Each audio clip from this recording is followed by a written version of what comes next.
yaadnee jirra. Keessummaan keenya har'a waliin mari'annu kanaan dura qondaala raayyaa ittisa biyyaa olaanaa eeggasii boodammoo adda bilisummaa Oromootti makamuudhaan qabsaa'aa kan turan deebi'anii immoo hundeessaa paartii biyyaalessaa Oromoo fi amma immoo hayyuu duree paartichaati. Brigadier General Kamaal galchuu waliin turtii taasisnaa. Brigadier General waamicha OBN isinii taasisee kabajaan fudhattanii akka nu waliin mari'annuuf asitti nu argamuu keessaniif maqaa hordoftoota OBN guddaan isin galateeffadhaa. Baga nagaan dhuftan.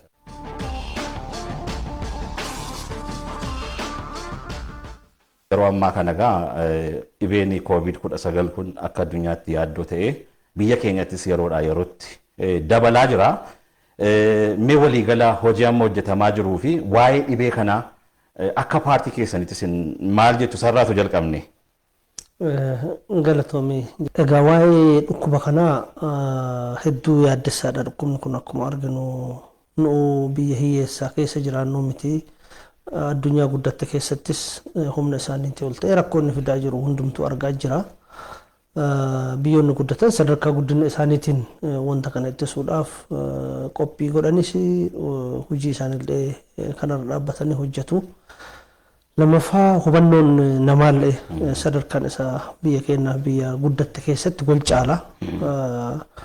Waan akkasii kana sirriitti hubachuudhaaf itti himuu barsiisuun akkuma jiru ta'ee hawaasni barate, hawaasni beekaan, hawaasni saayinsiidhaan sirriitti harka guddaan quba ol qabu waan kana dubbii ijoo baay'ee yaaddessaa godhee fudhata.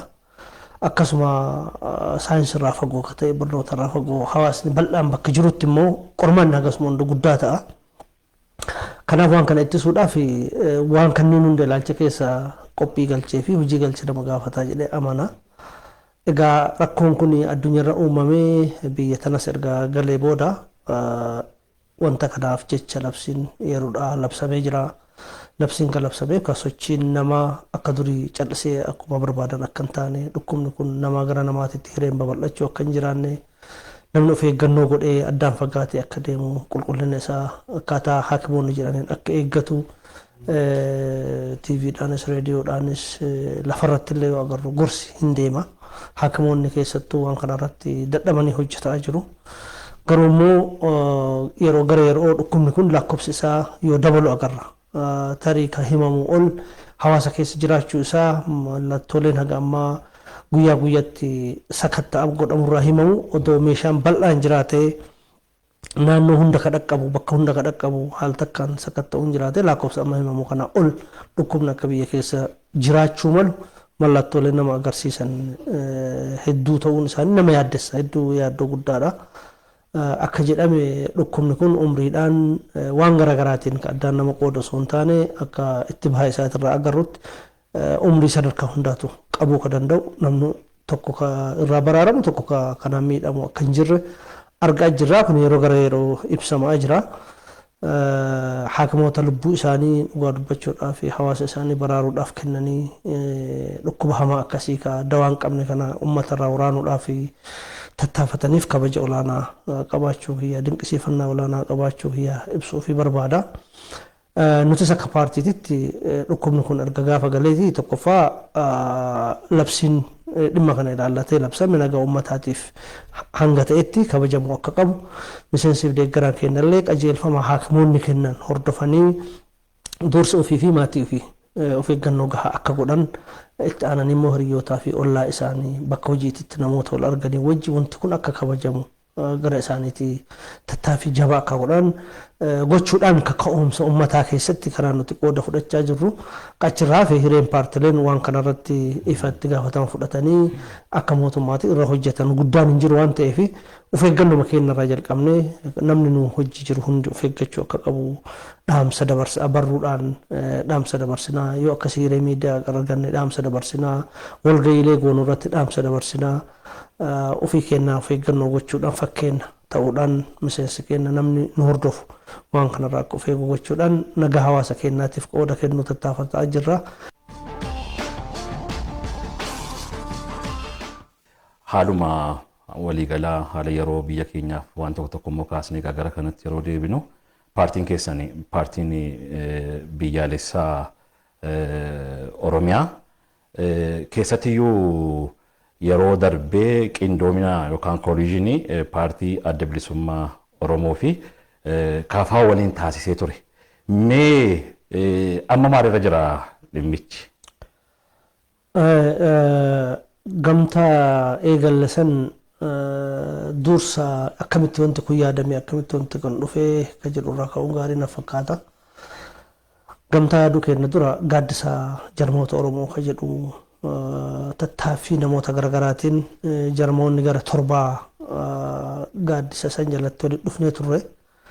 Akeekni gaaddisa sanii paartilee Oromoodhaa tokkummaan isaanii maali garaagarummaa isaanii maali maal irratti walii hojjechuu danda'u maal irratti wal danda'uu qabu ka jedhu wali fidanii jarmoota Oromoo kana giddu galeessi qabsoo isaanii akeeka isaanii waa hundumtuu fedha Oromoo ta'uu qaba fedha Oromiyaa ta'uu qaba eega saba kana maqaa dhaatanii qabsaan eega mirga saba kanaatiif qabsoofneedhaan giddu galeessatti fedhiin saba kanaatu maali jedhanii yaadu ka jedhu akeeka isaanii galii isaanii dirqama isaanii ka sagantaa isaan kaatan sagantaa siyaasa isaanii keessaa wal baafneet ilaalaa turre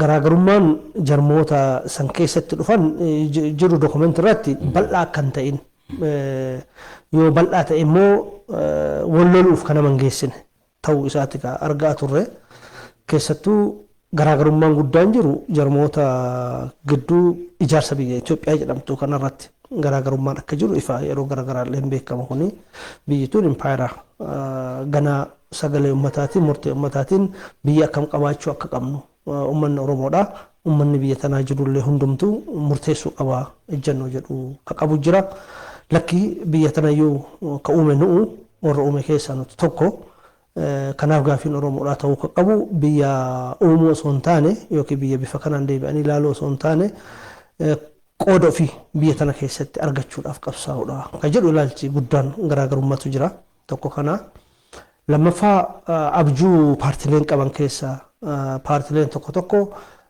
sadarkaa biyyaatitti sadarkaa gaanfa Afrikaatitti paartii isaanii paartii cimaa akka ta'u sochii naannoo kana jiruuf hoggansa naannoo kana barbaachisu humna kennuu danda'u ta'uu kan jedhu abjuu akkasii qabu paartileen biraa immoo Oromoo akka ummataatitti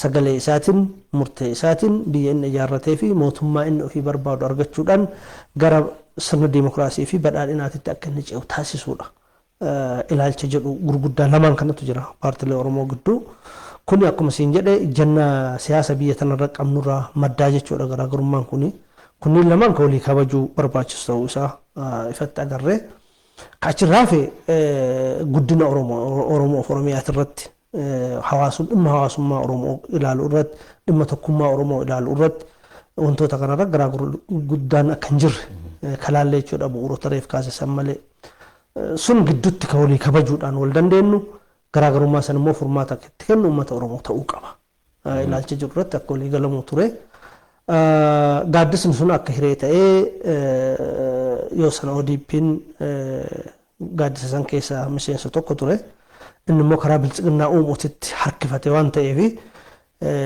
gaaddisni sun itti ta'e itti deemuu jajjabaachuu hin dandeenye akka paartiilee Oromootti itti fufuu hin dandeenye dursa ODP'n kagannee fi biltsiginnaa uumuuf waan tureef jechuudha.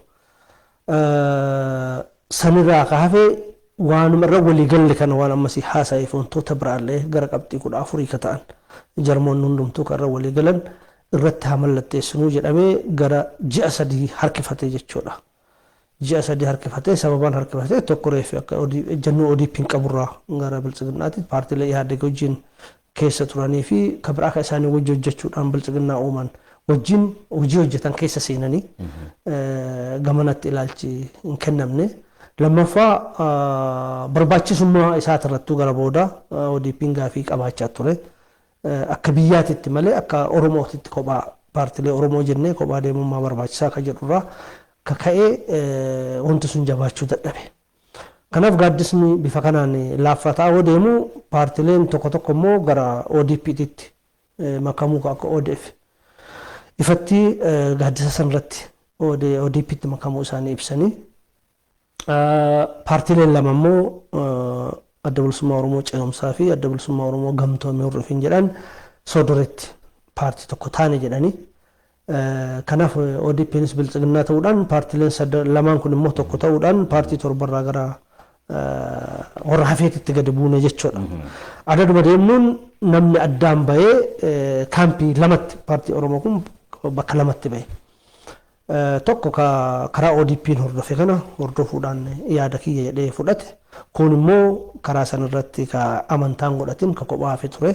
Warra hafne keessaa paartii sadiitu ture jechuudha. Paartii biyyoolessa Oromiyaadha, adda bilisummaa Oromootiif kafaa'u ture jechuudha. Kanaafi oduma mariin kun jiru paartii biyyoolessa Oromiyaadha wanta kana akkamitti qabna waa lama gochuu akeeka godhanne kan tokko gaaddisa kana jalatti wanti yaanne kun yoo xiqqaate rakkoo furuu yoo baanne wal gaanii bakka itti wal komatanu jiraachuun addaan cituu qabu.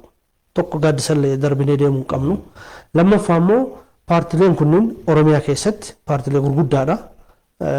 Gaariinillee hamaanillee Oromoo irratti dhiibbaa gochuu kan danda'ani. Kophaa deemurra walitti dhufnee ummata kana filannoo yoo jiraates akkam sagalee isaa akka gamteessinu akka waliin mari'annu. Yoo filannoon jiraachuu baate immoo akkamitti qabsoo itti aanu humna tokko taane akka gaafii Oromoo deebisuudhaaf qabsoofnu kan jedhu koree jiraawwachiistuudhaaf kennaati irra mari'annee sanbooda waan kana eegaluudhaaf karaa adda bilisummaa Oromootiif nu gidduu yeroo dheeraa rakkoon ture waan ta'eef jalqaba isarraa eegaluu qabnaa jennee akkuma miidiyaa garaagaraa irratti ibse adda bilisummaa Oromoo hafeerree dursa Daawud Ibsaadha wajji dhufee kiyyaa dhuunfaadhaan rakkoon nu gidduu jiru akkuma miidiyaa garaagaraa irratti ibsaa ture waliin haasofne ka waliin nu fide dhimma Oromooti malee dhimma dhuunfaati miti akka namaatitti waliin beennu qabsoo kana waliin nu fide wanti qabsoo Oromoo immoo lafa jiraa fuuldurallee waan keessatti wal agarru saniif hojjechuudhaaf waan dhuunfaa kennaa wanti ol miine yoo jiraate dhiifama jennee adda bilisummaa Oromootiif paartii biyyoolessa Oromiyaadhaan waliin haasofsiisuu haala itti danda'amuufne aga ji'a sadii kophaa kenna waliin mari'anne. Initiation isaa jalqaba garuu kan fudhatee paartii biyyoolessa Oromiyaati. Walitti sin fide paartii biyyoolessa Oromiyaati. Malee isaati akka amma namoonni baay'een jedhanitti kaka'umsa kana eeggasii booda miseensa paartii kanaa kan ta'e obbo Jawaar Mahammad kan jedhu in kaasu inni dhugaadha. No inni inuma sadaffarratti kan nuti waan miidiyaa garaagaraa irratti dhiyeessee jira. Waan kana nutu kaasee adda bilisummaa Oromootti hafeerree san booda kafaa'ootti hafeerree ofuma isa xumura erga dokumentii hojjannee basarkaa tokko irra geenne booda akka hayyuu Oromoo tokkotti akka nama qabsoo keessaa qooda fudhataa jiru tokkotti waan kana yaada akka inni itti kennu ofii kiyyaa jaala kiyyaa wajji waan kana itti himne jechuudha. San booda sadarkaa sadaffarra dhaga'ee akka waan kana irratti wanta gabbisoo qabaate wanta jajjabeessoo qabaate itti dhiyeessine kanaaf paartii biyyoolessa Oromiyaa ta'uu namni hundumtuu hin beeka warra wajjin mari'achaa turre kanaaf Gama kanaan ol qabatee Birgaadir Jeneraal keessattuu amma gamtaa eega ta'eeti tokko gamtoomtanii yookiin dura taasa ta'uu akkamittiin akkasiin deemtan kallattiidhaan immoo manifestoon keessan maal akka ta'e ibsuu dadhabuu irratti xiqqoo komatamaa ture amma gamtaan kun mee maaliif sababii isaa yeroo sana amma laaltan? Amma manifestoo qopheessuu biraan geenne gamtichuma uumuu piroosesii keessa turre. Fedhiin keenya akkuma siin jedhe filannoo keessatti humna Oromoodhaa akka hin facaane gochuudha. Filannoo boodallee mootummaa akkam akka jiraatu. Filannoo mootummaa ummanni sagalee isaatiin filatu erga argamsiifne booda itti gaafatama ummatas ka biyyaas ka fudhatu mootummaa filame waan ta'eef nuti gaafsan paartii dhuunfaallee ta'uu dandeenya.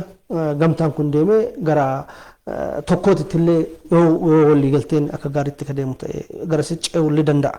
Garuu immoo haga mootummaa uumanii uummanni mootummaa barbaadu argateetitti akkamii walii wajjannaa ka jedhu yaadni achi keessa jiru jechuudha. Kana yaada gurguddaarra waliigalleeti. Gamtaan uumne? Uumne gamtaan. Gamtaan piroosesii keessa ture malee gamtaa uumamee dhumee miti. Amma namni akkuma ofii barbaaduutti ibsaa ture malee piroosesii keessa ture dokumentii nuti fixatintu ture. Tokkoffaa boordii filannootitti galmaa'uu nu feesisa. Boordii filannootitti galmaa'uuf immoo wantoota nu sadan keessatti walii irratti galuu qabnutu jira. Fakkeenyaaf filannoo irratti akkamitti hirmaatu paartileen sadan ka jedhu deebii argachuu qaba. Maqaa tokkoon hayyamoo baafanne maqaa saniin dorgomna waan ta'eef maqaa saniin yoo hayyama arganne ka dorgomnu taate immoo qoonni jarmoota sadanii gamtaa kana jalatti maal ta'a akkam ta'a ka jedhu irratti kiliirlii dhumachuutu irra ture. Fakkeenyaaf barcuma caffeedhaa ka ilaallatuuf ka dorgomu federaalaaf ka ilaallatu ka dorgomu kanneen akkamitti jarmoonni sadeen kun maaneej godhu ka jedhu irratti garaagarummaa yaadaa dhufe. Garaagarummaa yaadaa dhufe kun jarmaa sadan kanaan loojikaalii nuti yaada kana hoo kaasnu jarmeenni filannoo ittiin dhiyaatiin tokko jarmeenni seeraan biyya kanatti galmaa'ee bu'uura seeraa qabu tokko jarmeenni hordoftoota bal'aa qabu xiqqaatoo guddatu qabu kun qixatti wallaaluudha qaba amantaa jedhu qabna qixatti wallaaluu qaba. Haga uummanni sagalee kennee ebaluutu ebaluun caala jedhee sagaleedhaan hin caalchisin jarmeenni kamuu maallaqaan yookiin umriidhaan jarmeenni tokko caalu hin jiru. Sanarratti yoo waliin galle jechuudha. Yaa kana jalqaba kanatu dhufee jechuudha. Kaandideetii meeqa dhiyeessinaa ka jedhu irraa jalqabeeti rakkoon ka dhufu. Tokko barcuma guddaa umrii turuu wajjin nuu malaa ka jedhu yaada akkasii kaasanii tokkos muuxannoo qabsoo karaa nagaa keessa yeroo dheeraa waan turreef kootaan lammaffaan nuu malaa ka jedhu kaasanii nuti sadaffaan hoo kennanii jechuudha. Anyhow amma waan guddaa miti inni dubbiin nuti barbaadnu barcumaa miti mormiin keenya durarraayyuu barcumni lakkoofsi meeqaa miti. Nuti ka barbaadnu jarmoonni kun garuu jeneraal amma yeroo baay'ee waa'ee paartilee Oromoo egaa qabsoo waggaa baay'ee geggeessaniiru paartileen Oromoo deemee hayyoonni tokkos kan isaan kaasan rakkoon dhufu dhimma aangoo irratti gaafa dhufu tarii kan namoonni kaanis jedhan dura taa'ummaa gamtichaa filachuu irrattis waliin galle kan jedhuun kaa mee akkamittiin ibsitu isin kan? Amma sii fixuudhaafi nuti paartilee qixa haa ta'anii qixa jechuun haga uummanni murteeffatu qixa seerummaa seera jarma seeraan laayisensii qabu taate jarmeen laayisensii qabu tokko sin caalu. Tokko kun loojikaalii beekamuudha qaba qixummaa ija seeraatiin. Lammaffaa wal kabaja feesisa. Wal kabajni kaayyoon ati hundumtuu ati deemtuu fi uummata kanaaf haga ta'etti biyya takkaaf uummata takkaaf haga ta'etti tokkoof kabaja qabaachuudha qaba. Yoo wal kabajni hin jiraanne wanti walii danda'an hin jiru wal danda'uu ka jedhamu hin jiru. Yeroo hunda anumatu si caala anumatu si liqimsuu qaba anumatu akkasi godhuu qaba ka jedhamu aadaa abasharraa dhaalle kanaan hin deemne yoo ta'e ufillee jarma taatee karaa ati deemtu hin jiru. Gaafiin hawaasa ati deemsisus hin jiru. Nuti amma jechuu sanii miti qalbii ilaalcha kana baatuun nuti waliin galle jechuudha. Tokko jennuun lakkoofsa jarmoota kanaa hunda hooggateetti yoo safarta yookiin nuti isaan caala nuti tokko caalaa yookiin tokko nu caala. Lakkoofsa miseensaati yoo gabbuute wal safarta ta'e. Isaa miti madaalli ta'uu qabu jechuudha. Yookiin umrii qabsootii miti ati madaaluu qabdu jechuudha. Waltajjii har'a ati qabsoo irra jirtutu qofatu determaayinsi godha. Kana waan fudhattu ta'e umrii guutuu dhimma Oromoo anuma qofatu itti gaafatamaadha anumaaf laayisensiin kenname jettee of gowwoomsita yoo ta'e hin ta'u. Dhimma Oromoo irra qabsaa'u yoo ta'e immoo dhugaa dubbachuudhaaf humni akkas jedhu sun namni amma isaan keessa jiruu fi qooda dur jarmeenni kun bahe jedhamu yoo walittuu safarte nama jarmaa kana ala jirutu qooda jedhamu san qaba. Yoo isaanuu safaruu ta'e jechuudha. Warri jarmaa Oromoon yeroo baay'ee maqaa kaasu kana jarmaa godhan. Hogganni san waamtee jarmaa san addaan baasuu kaa'ate hin dandeenye. Hundi jarmaa kana keessa hin jiran. Kireditii kennuu yoo ta'e kireditiin ka kennamuuf jarmaa amma jarmaa adda bilisummaa Oromoo jedhamu osoo hin taane namoota dura adda bilisummaa Oromoo turan ka amma keessaa ba'an ODF keessa laala. Abaa tokko keessa akka galaasaa dilboof laala. Warroota lubbuun hin jirre laale. Warroota baay'ee Oromoo biratti urjii ta'an qabsoo kana keessatti. Isaaniin addaan baastee laaltu qooda kanaa jechuudha. Yeroo tokko waan namni biraa hojjeteenis akka biraatitti fudhachuun sirrii miti karaa kiyyaan jechuudha. Itti fufinsa saniiti nuti yoo jedhan hin ta'a. Itti fufinsa sanii ta'uudhaaf isa ta'uun waan garagaraati. Jalqabuma kanarratti waliin galle jechuudha. Yaa kanarratti waliin galle maaliif kanaan safaruun dogoggora nama geessa. Gam tokkoon immoo kaafaa mataasaa yoo ilaalle amma madirak jalatti gamtaa madirak jala jira. Otoo achi jiru isin biratti gamtaa kan biraa uumuu hin danda'a.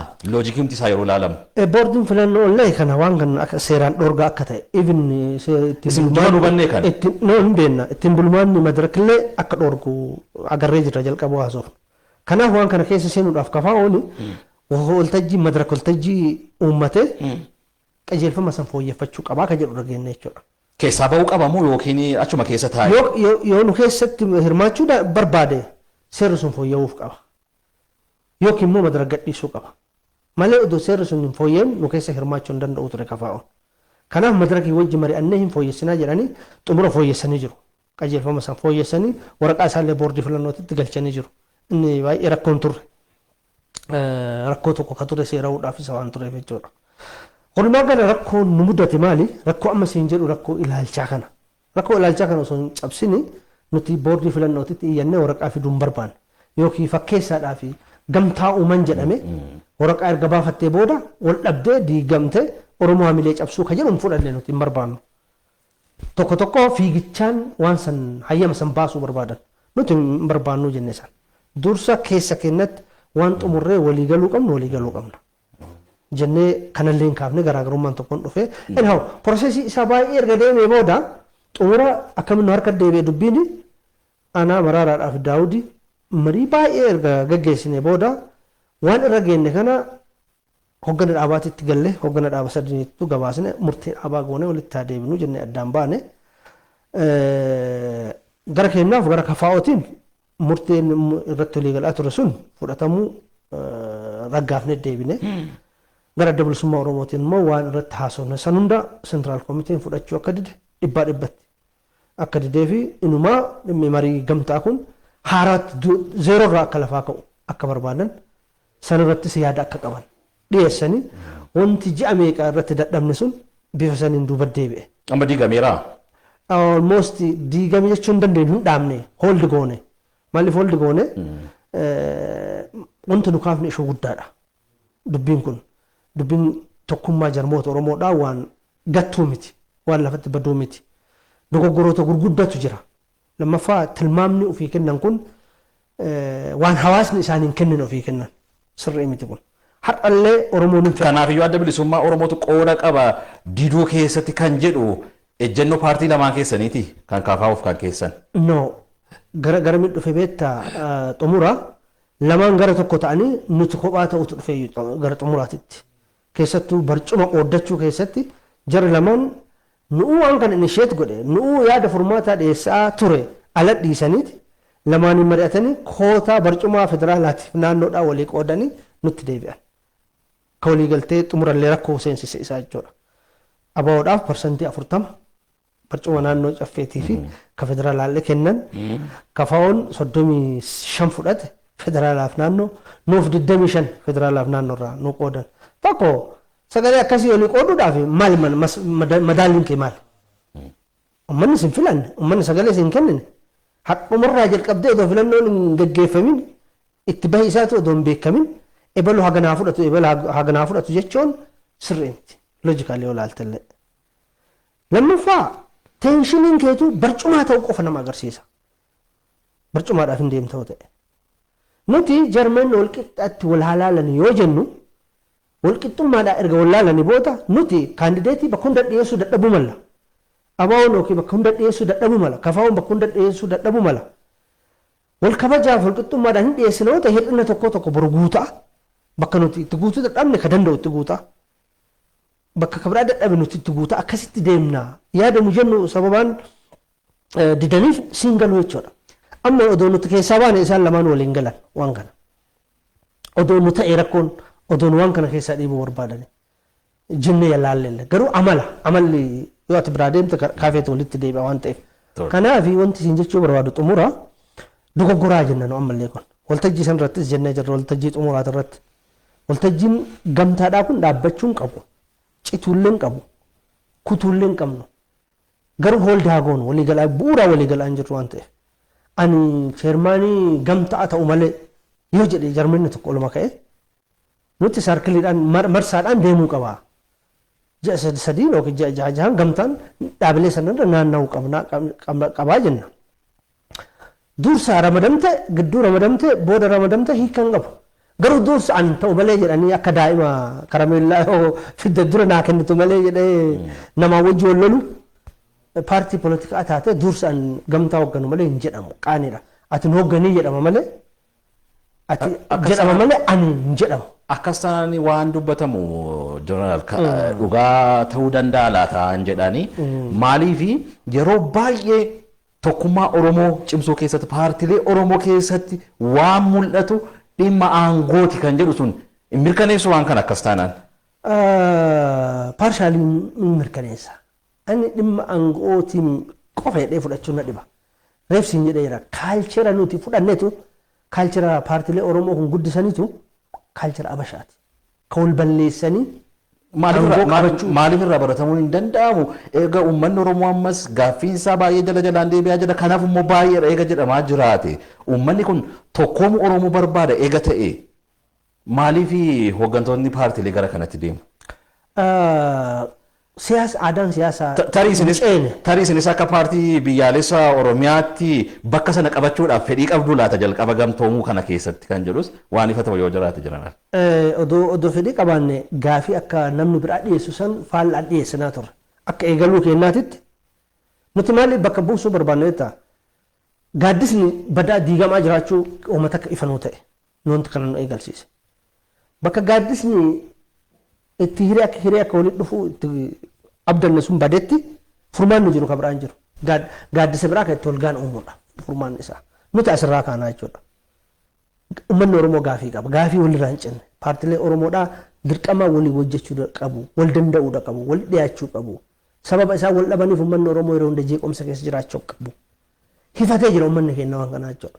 Kanaaf waan uummanni akkasii itti rakkate kana intirestii jarmoo tokkootiin yookiin hooggana tokkootiin madaaltee deemuu hin dandeettu. Oduu akkas ta'e baay'ee nu dhiibani nutu dhiisa. Nutu dhiisa maaliif nu laayisensii qabna, paartii seerawaadha, karaa dhuunfaa kennaa deemuu dandeenya, abbaa biraallee kafeen hojii hojjechuu dandeenya. Garuu immoo yoo nuti dhiisne waan kana eenyutu naannessee walitti qabu yaada. Nama biraa eegurraa nuti qooda nurraa eegamu bahuu qabna dheengadda gabaasnee jira. Paartiin keessan gamtoomina paartilee biraa uumuuf karoora qabaa? Amma haalli nuti yoo san gamtaa itti jalqabnee fi haalli siyaasa amma keessa jiru garaagarummaa qaba. Garaagarummaa guddaa qaba. Tokko filannoon darbee jira amma. Gaabsan filannoon hin dabarre. Dhukkubni biyya keessatti dhufee labsiin yeroo atattama labsamee jira. Kun haala addaati nuuf. Sadaffaa mootummaan paartiin biyya bulchu. Paartiin biyya bulchu heera rakkoo amma gaaffii mootummaan filatamuu qabu filatamuu dhabuu fi kun immoo yeroodhaan filannoo gaggeessuu dadhabu gaaffii uumame kana furmaanni isaa hiikkaa seeraa itti kennuudhaan yaada jedhu fidee jira. Paartileen biraa immoo furmaata isaanii mul'atu kan garaagaraa yeroo dhiyeessaa keessa jiran jechuudha. Amma wanti ilaallu filannoon hin jiru soo kana booda haga filannoo yeroo murteeffamee filannoon gaggeeffamu akkamitti turraa ta'ee jira jechuudha. Kun waan addaati. Chaptara addaa keessa seennee jechuudha. Kanarraa kaanee nuti hoogganni marii bal'aa goonee jirra. Marii bal'aa goonee dokumentii illee qopheessinee paartilee amma wajjin haasofnu kanaanis alatti xalaa qopheessinee jirra. Miidiyaanis waamicha goonee jirra. Akkasumas warri ol diigdanii jechuudha gamtaa yoo jedhamee dubbatame hin danda'amu. Hin dhaabbate ani hin diigamee jechuu hin barbaadu. Maaliif hin barbaadu? Hooldi goonee nuti gaabsan ragaadhaan xalaadhaan. Taariif ani maaliif hin kaasee filannoo gara biraatti ilaalaa jirtu yoo ta'e amma. Paartiin kamuu filannoo fedhe ilaaluu mirga qaba. Wanti nu duraan geessu tokko illee hin jiru. Nullee adda bilisummaa Oromoolee kafaa olleen ka fedhe wajjin furmaata isa mul'atu ilaaluu danda'a. Walitti deebinee ilaaluu hireen akka hin banneef nuti lafa keenya waan san. Haa dhaabbatu nu sadan keessaa abbaan waan kana sochoosuudhaaf yaadni dhufee foo jiraate yaada walii dhiyeessina yeroo san mariin gamtaa itti fufadhaa addaan baane jechuudha.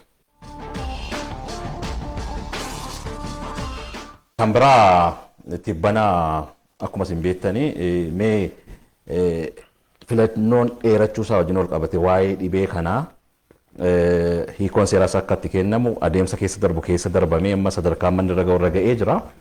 Ejjennoon paartii keessanii maali kanarratti? Waa'ee filannoo dheerachuudhaa irratti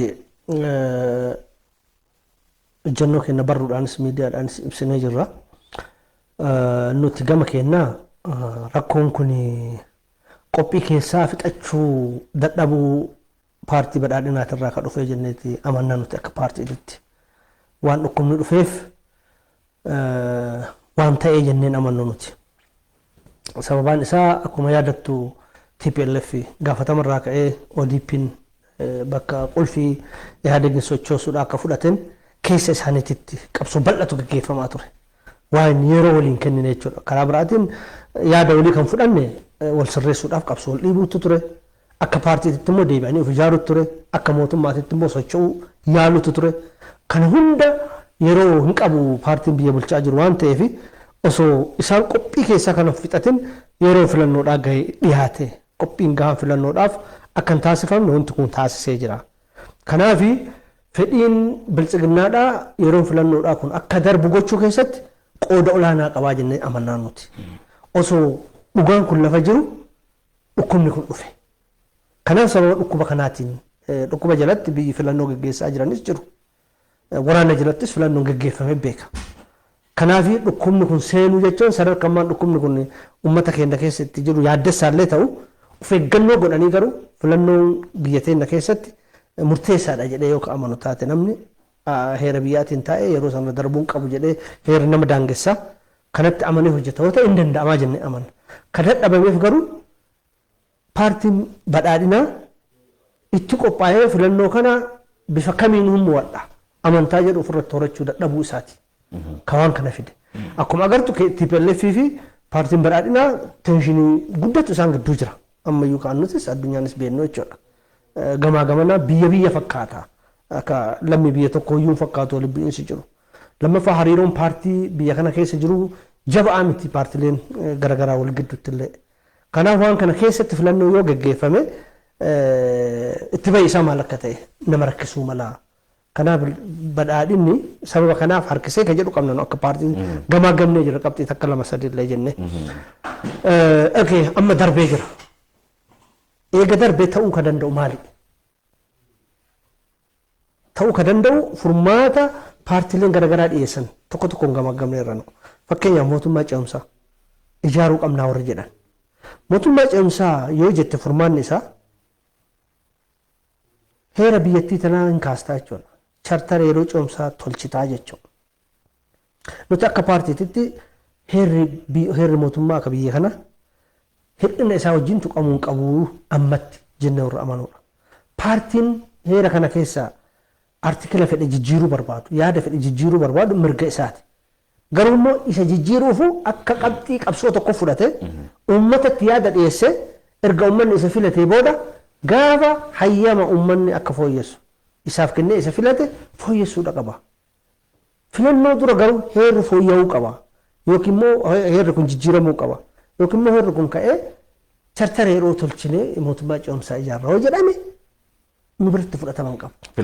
Filannoo dhiyaate arfan keessaa jechuudha. Filannoo ka paartileen dhiyeessan ka mootummaan dhiyeessan osoo hin taane. Kanaaf mootummaa ce'umsaa kan jedhu paartiin keenya yoo gamaa gamu mootummaa ce'umsaa jettee mootummaa kana yoo diidde karaa biraatiin mootummaa amma jiru kana yoo diidde gidduu kanatti rakkoon tokko akka biyyaatti yoo si dhufe humna lafattuu waliin galle kana akka mootummaa jabaa goote biyya uummata nagaa uummata kanaa eeguu dandeetta. Kanaaf istiraakcharri mootummaa kanaa sababa mootummaa ce'umsaa uumuutiin diigamuu hin qabu. Hunda keenya miidhama. Kun ejjennoo paartii keenyaati jechuudha. Bilchiginnaaf jenneetii miti nuti. Nuti poolitikaa gaggeessuufis ilaalchuma keenya akka feene sochoosuufu jiraachuu nagaan jiraachuu nama barbaachisa jechuudha. Dursi nagaa. Kanaaf nuti mootummaa ce'umsaati mootummaa kana caasaa isaatiif mana mariillee federeeshiniillee caasaa kaabineellee gubbaa hagatakaa biirokiraasii kanallee diiddee mootummaa ce'umsaati bakka buusuu kan jedhu fudhannu ammatti yeroo isaatii miti. Lammaffaa mootummaa amaanaa ka jedhu. Mootummaa amaanaa ka jedhu ka teeknookiraatotaan guuttaa jechuudha. Sunillee ce'umsaan garaagarummaa hin qabu. Qajeelcha yeroo ofii baafate ka hojjetu ta'a waan ta'eef. Isarrattis walii galuu hin dandeettu. Teeknookiraatiin kana barbaachisu eenyutu ijaara. Ka jedhu gaafii yoo kaastu si yaaddessaa jechuudha. Walii galuu hin dandeettu. Kanarratti illee. Kaani filannoo gaggeessuu qabnaa jedhee warra filannoodhaan malee mootummaan kun itti bakka bu'uu furmaata biraan qabu warra jedhantu jira. Yeroon dheerachuun qabu kan jedhan. Yeroon dheerachuun qabu amma filmaanni ta'uu qaba. Kanatu falaa ka jiru fakkeenyaaf waan kana kan oofaa jiru TPLF hin agarra. Ani kunillee yaadamu waggaa 27 yaada goggane olaantummaa TPLFitiin filannoon tokkollee ka dhugaadhaa godhamee hin beeku 97 irraa kaafe. TPLF yeroo san wanti hin dabarsineef hateellee dirqisiiseellee waan fedhe godheellee akka moo amantaa qabaa jedhee waan amanuuf malee waan sagaleen uummataa filannoodhaan ka fedhe haa filatu jedhee amanee fi miti filannoo gaggeessaa akka ture. Yeroo uummanni sagalee isaatiin ka barbaadu filateeyyuu waraana banaa ture. Kanaaf biyya uummanni mootummaa ofii sagaleedhaan filatee keessatti hin beekne fiddee furmaanni filannoo malee hin jiru jette mootummaan jiru kana danquudhaaf yoo ta'e malee rakkoo uumameef furmaatan ta'u. Amma jiran kan isaan jechaa jiran illee TPLF amma ofii keenya yoo boordiin filannoo biyyaalessaa filannoo kana geggeessuu hin danda'u yoo ta'e ofii keenya geggeessina kan jedhuuni TPLF amma koree hojii raawwachiistuudhaanis koree giddugaleessaatiinis murteessanii labsii baasaniiru. Dhimmi kun mee hin deemsisaa akka paartii keessanitti? Hin deemsisu tokkoffaa filannoo geggeessuu heerri biyyattii ka kenne boordii filannoo biyyoolessaatiif. Biiroon boordii filannoo achi jiru itti gaafatamni isaa boordii filannoo biyyaatiif. Aangoo heera naannoo keessatti mootummaa naannootiif kenname keessa filannoo geggeessuu aangoo qabaa ka jedhu hin jiru. Biyya takka waan ta'eef biyyi kun jechuudha. Qaamni filannoo geggeessu tokko qofaa jechuudha. TPLF kun jalaa badeetii miti waan ofii inni hojjechiisee qajeelfamni kun jalaa badeetii miti. Amma xiiqii fi aarii giddugaleessarraa dhiibamuudha. Sun xiiqii seensisee mootummaa kana beekumsa of course mootummaa kana beekumsa kennuuf dhiisuun akkuma ejjennaa paartii garaagaraatitti murtaa'a. Isa fudhachuu didurraayi kun ka dhufaa jiru jechuudha. Tole gama kan kun immoo gara biraatiin nama geessa diigomsa nama geessa malee furmaatan ta'u filannoo karaa akkasiitiin filannoon dhufus amma nuti filannoo gochuu danda'a ani mootummaan sun filannoo yoo godhe furmaata maal fida akka biyyaatitti filannoo isaan geggeessan biyya guutuu Tigraay qofaa miti biyya guutuuf maal faayidaa inni fidu yoo ani seera waadhaa ka biraattu seera waa miti propoogaandaa jedhuuf ka barbaadamu ta'irraa kaase okay mee geggeeffamee haa jennu eenyu deebi'ee filama. TPLF maam kabraan jiru ma arraynaan hin filamu beekama warri inni ijaare lamaan tokko hin filaman ka doktoricha asii doktor Aragaawii Bareefaa achuu dhaquu hin danda'an kanaaf deebi'ee ka filamu TPLF beekamaadha maa isaan barbaachise filannoo akkas taanaan egaa amma TPLF kan inni jedhu tokko akkasiin kaasan heerri mootummaa itti bu'amuun qabu jedha gam tokkoon.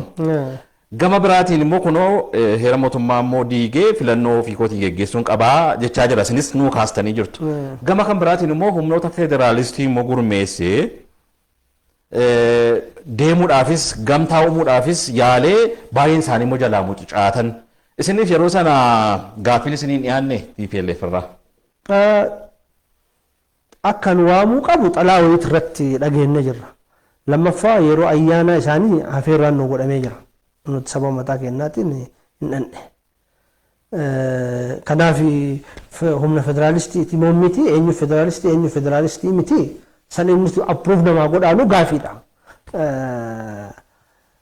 Ani federaalizimiin dhugaadhaa zamana ihaadeg TPLF ihaadeg hogganu jalatti turee jiraayi gaafii jedhu kaasne TPLF dhaaba federaalistiidha gaafii jedhu hiika biraan namaa kennaa jechuudha.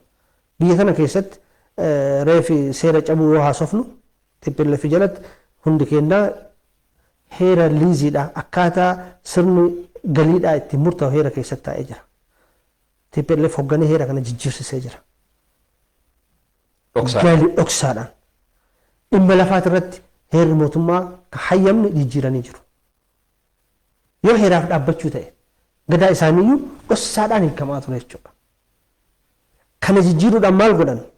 Galiin biyya guutuu keessattuu galiin biyya kanaa gurguddaan kaampaanotaan argama. Kaampaanota irraa sassaabama. Maal godhanii kaampaaniin Oromiyaa keessa jiru. Akka galiin isaa Oromiyaaf hin kafalle heedkwaartarii kaampaanii sanii bakka jirutti wanta gibira kafalaa jedhaniiti seeraan ala jijjiiranii jechuudha. Kaampaanonni zabana TPLF heedkwaartarii isaanii yookiin shaggar yookiin maqalle. Qabeenya Oromiyaa keessa jiru galii Oromiyaa keessa jiru hunda bifa saniin xuuxanii jechuudha. Heeraan ala jijjiiranii jechuudha. Karaan malee jijjiiranii jechuudha. Yakka hagas ga'uutu dalagamaa ture. Kabraa Oromiyaa irratti yakki dalagamaa ture tokko lama hin qabu. Har'aa Oromiyaan shaggar irraa fuudhe shaggar karaa Dabra Biraaniitiin fiigichaan akkanatti manni karaa qabatee lafti gurguramee ijaaramaa jiru kun guddina magaalaatiif miti. Ka godhamaa ture lafa san ka qabate eenyu jettee olaalti lafa san ka fudhate eenyu jettee olaalti duulamaantu Oromiyaa irra gaggeeffamaa jira. Kuni bulchiinsa san jalatti waan raawwatame jechuudha. Okay fiigichaan karaan kun deemee Dabra Biraanitti hojjete. Wanti barbaadamu maali? Abjuumaan nama agarsiisa. Asiin fiigichaan Guraageetti hojjete karaan kun shaggar asii sabbata taatee deemte lafa maappii shaggar baafna jedhanii isaan hojjetan san akka isaan kaan sanitti yoo fudhatame hadaama hundi dabalatee dirree kan hunda fudhatanii shaggar naannoo asiin Amaaratti asiin kibbatti cayoo cabsan Oromoodhaaf maal yaadaniiti? Master plan san maal yaadaniiti? Oromoo West Bankii fi Gaazatti dhiyaabaatti addaan kutanii abjuu isaanii uummata guddaa xiqqeessuu hin danda'ama. Biyya guddaa xiqqeessuu hin danda'ama jedhu isaan raawwachuuf miti. Guddina Oromootiif godhamee kun. Yakka dalagameen irraanfanne nuti. Kanaafiyyuu humna federaalistiyyuu ta'uu hin danda'anidha. Hin danda'ani. Maaliif mootummaan akkas godhe suni heerara aangoo taa'een faallaadha. Gubbarraa kun gadi murtaa'aa ture. Asiimmoo garuu waamicha sanas fudhatanii isaan duukaa immoo hariiroo uumuudhaanis paartiilee Oromoo keessaa immoo kan duukaa hiriiran jiru jedhama. Ejjennoon isaanii sirriidha yeroo isin amma teessanii ilaaltan. Mirga qabu paartiileen sunniin bakka paartii tokko bu'ee maaliif achi dhaqee maaliif as dhaqee jechuun hin danda'an. Sababa mataa isaanii qabaachuu malu. Yeroo qabsoo gaggeessitu humna ati dura dhaabbattu san kasi gargaaru xiqqaa guddaallee kafira kee ta'eef diina kee ta'e illee hanga gargaarsa irraa argatte humna miidhuu barbaadu san miidhuudhaaf ittuma hirkata. Kuni amala qabsoo keessatti jirudha. Garuu immoo pirinsipiliidhaan hoogganamuudha qabda. Nuti kalaallu garaagarummaan maaltu jiraa ka jedhu fakkeenyaaf gadaa TPLF Ihaadegiif biyya sana hoogganuu fi gadaa ODP'n biyya qabatee amma immoo biltsiginnaan biyya qabatee hoogganaa jiru gidduu garaagarummaa maaltu jiraa ka jedhu ilaalla. Nuti gadaa TPLF haga filannoon 2006 akka faranjii yookiin 97 akka Itoophiyaa dhufutti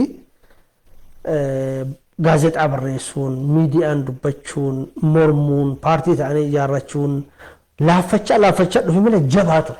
Hundi keenya keessatti guddannee beekna waan ta'eef. Mirgi haga tokko ture jira sanillee. Garuu immoo mirgi sun daangaa qaba. Daangaa irra hin dabarre qaba. Haga TPLF'n chaalenjiin godhin. Hagas deemaa jechuudha. San akka mirgaatitti akka jijjiirama wayiititti dargiin kufuu booda yoo dargii wajjin madaalchiste jijjiirama sunuu mataan isaa. Har'allee aangorraa ari'amuu TPLF wajjin jalqabbii jiru sanii wal fakkeessa ofii kiyyaa jechuudha. Sanii wal fakkeessa. Paartileen bilisaan socho'aa jiru dhiibbaan jiru akkuma jiru ta'e jechuudha.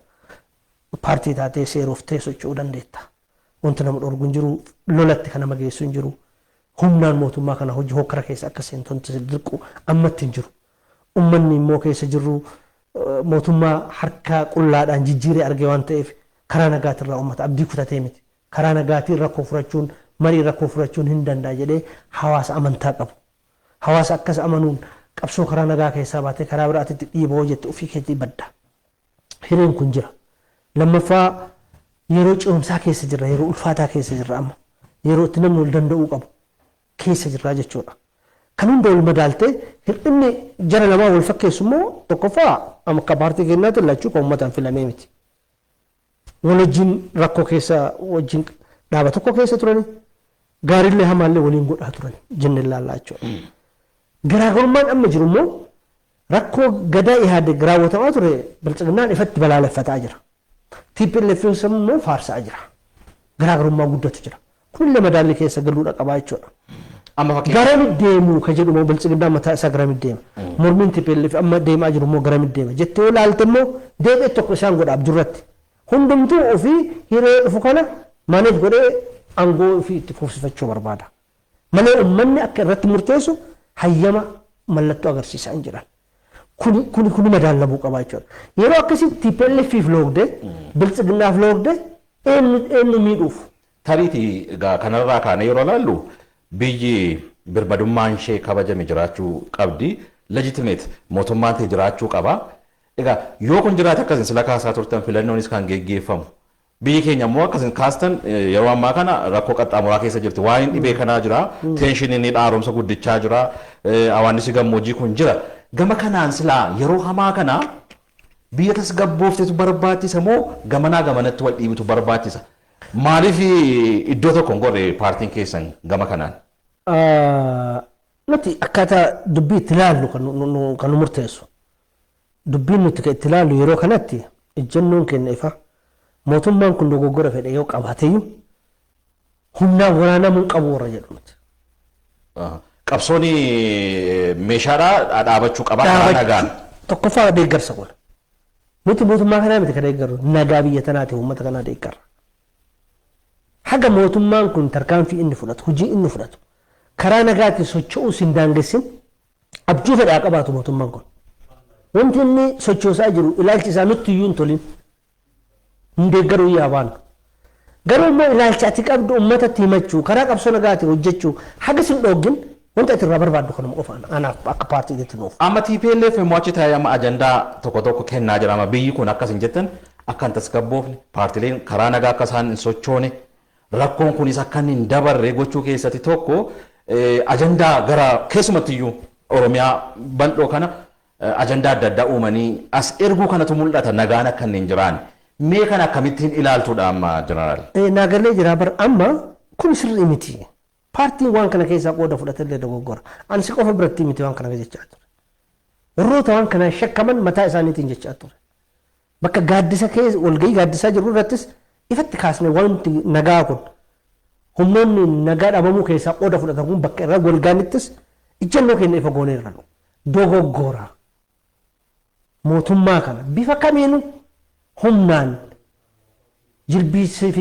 jilbeeffachiisneeti angoo qabanna ka jedhu yoo ka dhufu taate dhugaa si himuudhaaf nu warra mootummaa wajjin dhaabbatu taana gaafsan. Ka dhaabbannu mootummaa fi miti nagaa protect gochuu barbaanna. Humni nagaa karaa nagaatiin deemuu danda'u. Hidhannoon malee hin ta'u jedhu boroo dhufe akkam nu godha. Hireen hunda kennaa nageenyi hunda kennaa maal ta'a. Mootummaan immoo ana malee tokkoyyuu aangoo irratti ba'uun qabu. Hireen kana boodaallee anaaf malee jedhu. Bor nagaa keenya akkam nu godha. Qixa morminaa jechuudha kana. Qixa mormina. Tole. TPLF fi uummata Tigraay akkamittiin ilaaltu? Uummata Tigraay qaamaan beeka. Dhugaa dubbachuudhaaf uummanni Tigraay gaafa ani ajajaa waraanaa ta'ee Tigraay keessa hojjedhu mootummaa TPLFiin hoogganamu hagam akka jibbu hagam mormituu biyya ambaatti lootee galtee achi keessa jirtu akka inni itti bira dhaabbatee mootummaa sanarraan miidhaa ga'uu akka danda'u inumaa keessa darbee sirna nuti fiduu fi dhamaaneef ijoollee itti dhabne osoo kana ta'uu beenne odoo deeffachuu danda'amee lubbuu ijoollee teenyaa hin deeffannaa turre jedha uummanni Tigraay gaafsa. Uummata akkas jedhu uummata ilaalcha akkasii qabu fuutee TPLF ijoollee fiduun badiidhaa jedhe ilaala. Uummata san wallaaluudha. Mallee kana fakkaatu uummata san TPLF wajji walitti qabanii ilaaluu osoo hin taane TPLFin akka paartiitti adda baasanii amma waan godhaa jiru. Kaleessa mootummaa giddu galeessaa to'atee waan inni godhaa ture waan dogoggoraa san akka namni irraa baratu gochuudhaan irra caalaa inumaa isa humnaan osoo hin taane karaa nagaa inni itti hojjetu bal'isuuf uummanni eenyummaa isaa akka dur beeku isa hiree daranuu akka beekee yookaan isaan taane ta'e ofirraa furmaata biraa barbaadatu gochuutu gaariidha malee yoo amma Tigraay fi TPLF walitti qabdee ilaalte deeggarsa Tigraay karaa maleedha sodaadhaan namni akka deeggarsa kennullee taasisuu danda'a. Kun of eeggannoo guddaa akka barbaadu kanaaf an TPLF fi uummata Tigraay gargar godhe ilaalaa gama kenna. Kabajamtoota hordoftoota OBN kan isin hordofaa jirtan qophii keenya marii addaati kan inuun waliin mari'achaa jirru immoo hayyu duree paartii biyyaalessaa Oromiyaa Birgaadir Jeneraal Kamaal galchuu waliini. Egaa gaafii kan biraatiin ce'aa tibba kana akkuma beekamu isinis otuma paartii kana keessa hayyu duree taatanii jirtanii gama mootummaatiin hoogganaa biiroo bulchiinsaaf nageenyaa turtanii olaantummaa seeraa fi du'aatii darbee akka biyyaatti mul'atu keessatti Amnesty International ibsanni baase mootummaan immoo sirrii miti dogoggora qabaa jedhee qeeqaa jira. Mee lamaan isaa akkamittiin ilaaltan? Egaa waan amma baheegaa Amnesty International baase kana agarree jirra. Ijannoo mootummaallee dhageenyee jirra. Anni waan jedhameen osoo hin taane rakkoon nagaa biyya kana keessa jira gaafiin qabu. Rakkoon nagaa biyya kana keessa jiru maalirraa dhufe jennee akka paartiittis nuti gamaggamnee qaama lamarraa rakkoon kun dhufe jennee amanna. Tokko qaama qabsoo karaa nagaa hordofa jedhee biyyatti gale ka gama tokkoon nagaan gama miila tokkoon immoo bosona filateetu jira jennee amanna.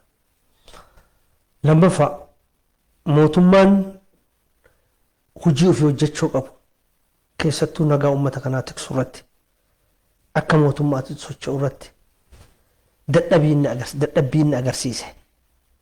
Dadhabbiin kun immoo ta'e jedhamee karaa mootummaatiin kan uumame dogoggoraan osoo hin taane ta'e jedhamee kan uumametu kana dhalee jenna nuti rakkoo nagaa kana. Yeroo dhaabbileen karaa nagaatiin biyyatti haa galanii jedhamanii deebi'umu caasaan mootummaadhaa banaa sababa uummanni mormuuf sababa uummanni ka'ee finciluuf jedhamee keessattuu Wallaggaa Arfan keessatti caasaa gandaa, caasaa aanaa, poolisa, milishaa, bulchiisa hundumtuu akka lafa gadhiisee qe'ee gadhiisee biiroo gadhiisee deemu taasifamaa ture. Sodaa nageenyaatiif jedhamee jechuudha. Isaan gadi dhiisuun kun warra miila tokko bosona keessa kaayyatee karaa hidhannootiin itti fufuu barbaade hiree kenneefii jira. Ifatti odoo mootummaan beeku makiinaadhaan namni waraanaa fi filatamee fe'amee sentarii leenjii beekamutti akka waan mootummaa ta'ameeti. Osoo qophiin akkasii godhamu odoo leenjisiin akkasii godhamu ji'a baay'ee ilaale taa'ee mootummaa osoo argu jechuudha. Adada leenji'anii hidhannoo bakka fedhanii haa fidatanii mootummaa keessaallee ta'ee bitatanillee ta'ee humni gargaarus jiraate osoo sochiin kun hundumtuu argamu. Nagaa dabballee achi jiruuf yookiin birookiraasii achi jiruuf yookiin poolisaa fi milishaa achi jiruuf jedhamee uummata keessaa caasaa mootummaa akka jiru yoo ba'u uummanni humna isaa harkatti kufe. Kanaaf mallattoo akkasii maal si mul'isa? Anallee isillee abbaa fedhellee warra mootummaan akkamitti kufaa akkamitti dhufaa jennee warra laallu dhiisi namni taraan tokko namni innoosanti ta'e tokko yeroo caasaan mootummaa akkuma jiru hin diigamee deemu mootummaan kufaa jira ilaala uummanni. Kanaaf filannoo inni qabu isa qe'ee isaa dhufee isaa wajji jiru san hamaallee haa ta'u isaa wajji dhaabbachuu filataa jechuudha uummanni. Kana gochuun isarraan turre mootummaan dogoggora guddaa raawwatan. Kana kan godhaniif immoo dogoggorri guddaan uummanni jarmaa uummata keessa seene kan hammeenna isaa gocha isaatiin hammeenna isaatiin argee akka nuti irra gaarii taane akka nu filatu jedhameeti kan kana godhan. Kun dogoggora. Mootummaa eegataate namnis jaallate namnis jibbee madaalliin ta'u. Haga itti gaafatamuu qabdutti nagaa uummata nagaa lammiilee hundaaf itti gaafatamuu qabdu.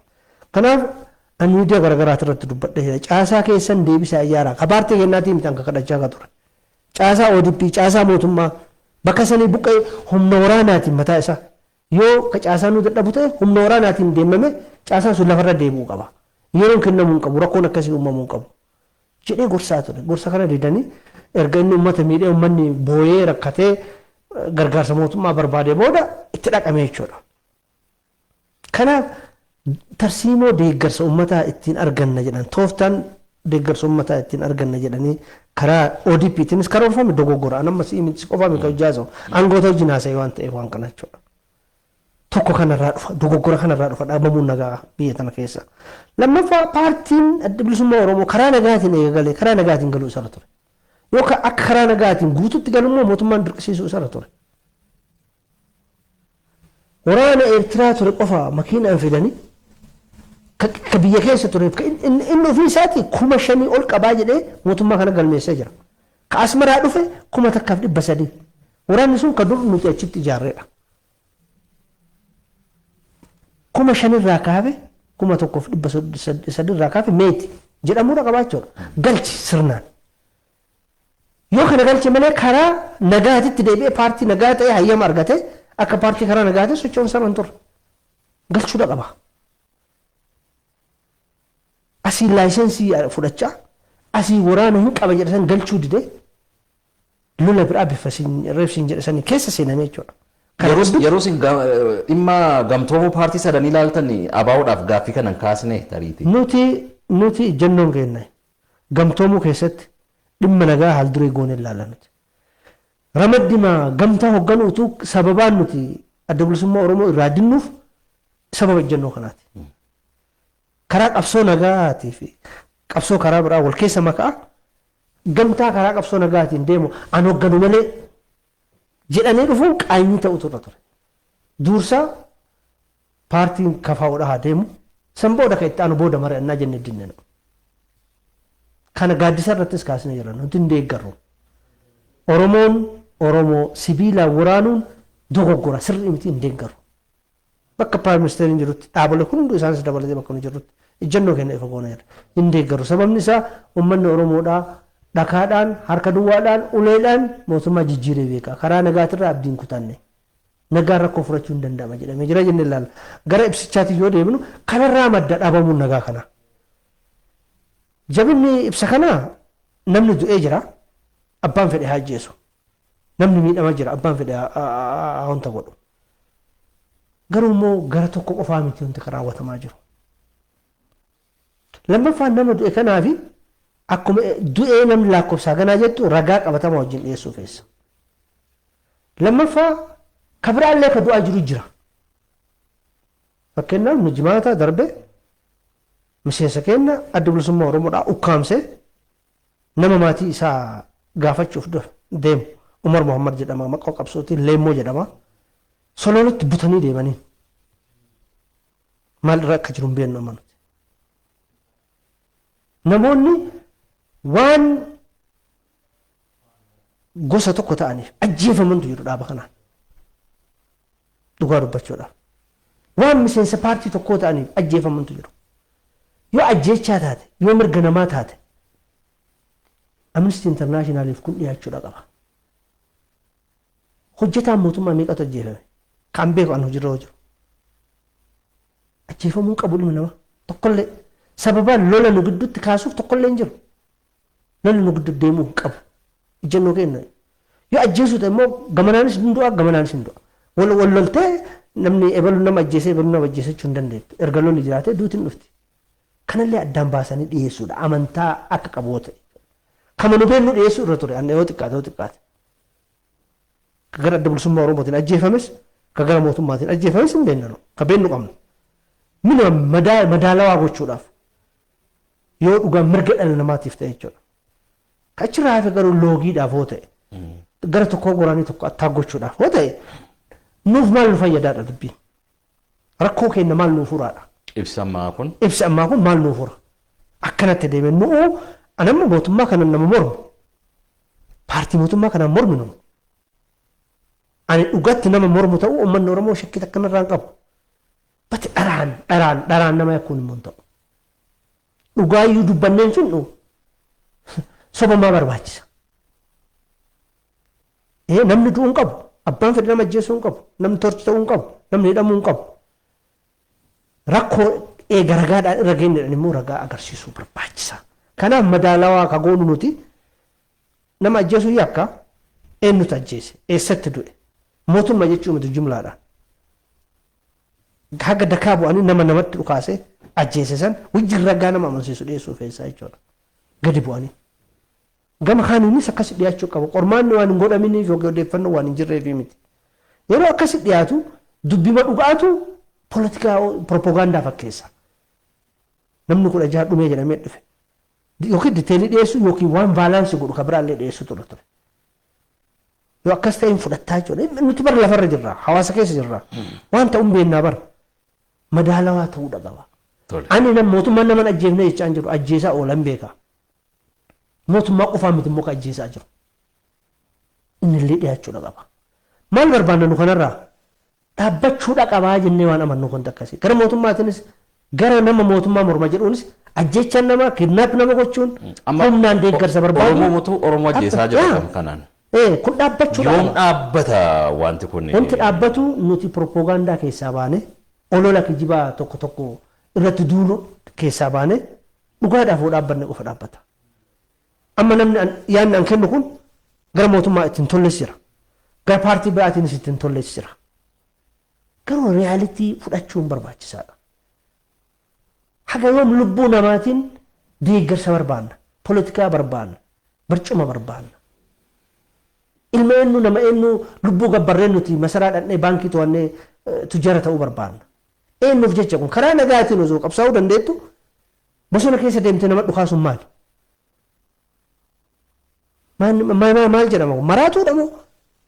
Okay, karaa humnaatiin qabsoo dhufe agarree jirra. Angoo karaa humnaatiin dhufe agarree jirra. Yookiin karaa fincilaa wal garagalchuutiin qabsoo dhufullee agarree jirra. Kullachuu gaafii uummataa hin deebisne.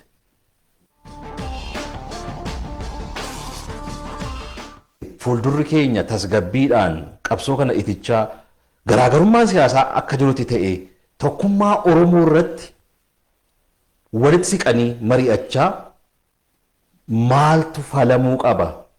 Furmaanni isaa maali jedha paartiin keessanis isinis. Garaagarummaa gidduu paartiilee jiru kana laaffisuun baay'ee barbaachisaadha. Karaa nagaatiin waa hiikuu yaaluun, karaa marii qofaan waa hiikuu yaaluun baay'ee barbaachisaadha inni amanna.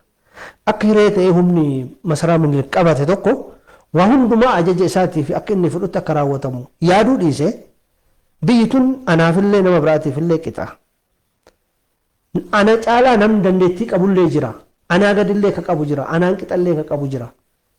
Jedhanii ofitti himuu hin dandeenye. Anumatu biyya tanaafillee yeroo kanaafillee furmaata.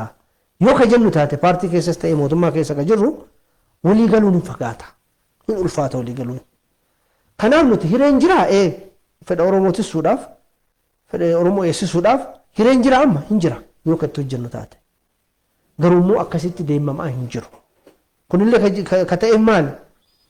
Kunis barcumaa qabachuudhaaf. Kunis barcumaa tiffachuudhaaf. Kuni tasa ta'uun qabu dogoggora kun. Uummata kana aangootti fiduudhaaf hojjetamuudha qaba. Uummatatti bar filannoo geggeessitee filannoo dhugaa geggeessitee mo'amtee karaa nagaatiin uummatatti uummanni abbaa filatetti yoo dabarsite ati gaafa gaddeebitee uummata keessatti deebistu bar nagaan jiraatta. Galata olteertaa bar uummata kanaaf. Paartiin karaa nagaatiin filamee mootummatti dhufullee bar burullee akkuma nama kaanii deebi'ee uummata keessatti deebi'ee waan ta'eef kan irraa baratullee yoo ka inni aangoorra ture akkanaan gadhiise inni illee boru akkanaan gadhiisuu diduun qaanfataa bar. Hin cabaa bar bakka humnaa fi shiraan aangoorra itti fuufuu qofa taargeetti ta'e deemu kun. Isa kanatu addaan nama fageessaa jira. Inni kun cabuudha qaba. Namni wal sobu hin jiru. Dhugaas Piraayim Ministeerii haa ta'u, paartii hoogganaa paartii fedhe haa ta'u, barsiisaa haa ta'u, maal haa ta'u, namni siyaasa biyya kanaa hubachuu hin dandeenye xiqqaadha amma. Shira biyya kana keessa deemu karphaa miti ka waggaa 2-3 fuuldura tilmaamuu dandeenya. Rakkoo miti kana. Amma wal beekuu fi osoo wal beekan immoo wal dhugeeffachuu diduu ta'e jedhanii wal baqachuu kanatu jira jechuudha. Waan an jedhu qofa. Ati yoo waraana qabatte, yoo poolisa qabatte, yoo tika qabatte, yoo baankii qabatte, yoo hunda harkaa qabatte xunchaadhaan yaadu. Inni biraallee aadaan biyya kana. Anillee xunchaa akkasii hireetti ijaarradhee qabadhee isa dhiibee bakka san qabadhee akka isaa itti fuufu. Abjuu gabraaf gooftaati. Gabri abjuu isaa huma lamaa jedhama. Tokko akka gabroonfataa isaatitti nama gabroonfachuu yaala. Gaaf tokko anillee akka isaa ta'e. Haga achi ga'ummoo abjuun lammaffaa maali? Gabra amanamaa ta'e hojjechuu. Poolitikaan paartii biyya keenya ati agartu siyaasni biyya keenya keessa ati agartu akkasi. Yoo mootummaallee yoo tokko deeggaran lolee ajaa'ibaa ta'anii ajajamaa ajaa'ibaa ta'anii fakkaatanii deemu. Gaafa ol baatallee akkuma ajajamaa taateefsanii ta'u kaalcheera akkasii keessaa bahuu barbaachisa. Kana itti billatti abaaraa ture. Har'allee adeemsuma akkasii yoo ka deemnu ta'e gaarii miti. Paartiin mormituu illee taate abjuun kee ka abaartu kanaa yoo garaagarummaa hin qabne ta'e abdii ati uummata irratti hortu maali? Kanaaf gara hundaafuu gara tokkummaatti sammuu fi jijjiiruu gaafata. Sammuu fi jijjiiruu gaafata wanti kun. Nuti ka qabsoofnuu fi an Kamaal dura ta'a paartii waan ta'eef dhaqee Piraayim Ministeerii ta'uudhaaf hin yaada yoo ta'e maraataadhaan. Yookiin paartiin kiyya aangoo qabachuu qaba. Aangoodhaaf qabsoofnu of course akka paartiitti yoo qabsoofnu. Garuu akeeknuudhaan dhufsuni waan uummanni fedhu isaan achi geessuudhaaf yoo hin ta'in. Yaadaan wal mo'uun maaliif hin adeeffamne tarii siyaasa keenyatti nama yoofne moo maaliif? Isaa bar ka jechaa jiru reefsi kaasaa ture. Aadaa biyyattiin irra ijaaramtetu aadaa wal ajjeesanii mootummaa ta'uuti. Amma wal ajjeesanii mootummaa ta'uun kun laaffataa dhufaa jira. Sababni isaa uummanni illee barataa jira. Hubannoon uummataa illee guddataa jira. Akkuma barbaadde bosona fiiddee dhattee kilaashii kaastee nama guurtee achi waraana ijaartee as deebi'uu namni waa'ee maaliif siin jedhu baay'ata. Dur yeroo beekumsi barnoonni hin jirretti salphaa ture. Amma namni waan san akka furmaataatti fudhataa hin jiru. Kun guddina tokko as dhufaa jira. Anaaf abdiitu jira jechuudha anaaf. Namni kana deeggaru hin jiru.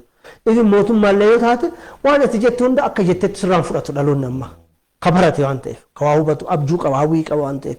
Hawwii isaatiin si madaala.